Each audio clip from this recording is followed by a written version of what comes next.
Unveiling the secrets of confidence. Hello everyone, welcome back to our English language learning series.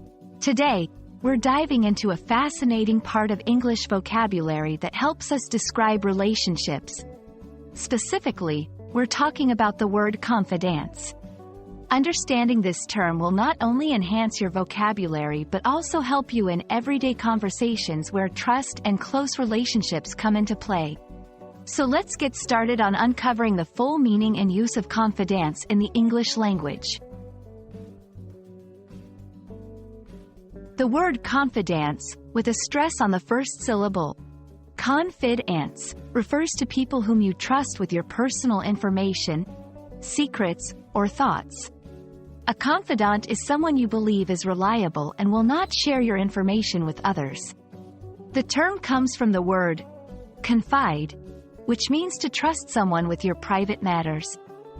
When you add the ant suffix, it turns into a noun, referring to the person you confide in. It's important to note that confidence is the plural form, and confidant is singular. Now, let's see how we can use confidence in our conversations. I consider you one of my closest confidants. A good therapist should be a confidant you can talk to about anything. Every leader needs confidence to discuss the pressures of their responsibilities. In these examples, the word is used to express the closeness and trustworthiness of the relationships.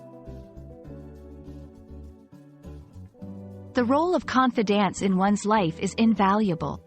They are the people you can rely on during difficult times or when you need to share something deeply personal. A confidant can be a friend, family member, or a professional who is bound by confidentiality, like a doctor or lawyer. Discussing the qualities that make a good confidant can also be beneficial. Trustworthiness, discretion, empathy, and the ability to listen are all important traits of a confidant.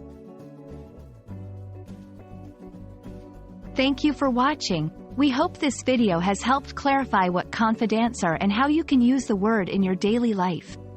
Remember, having confidence is a significant part of human relationships and speaks volumes about the bonds you share with others. Stay tuned for more insightful videos that will help you navigate the English language with ease. Until next time, keep learning and keep sharing your stories with those you trust.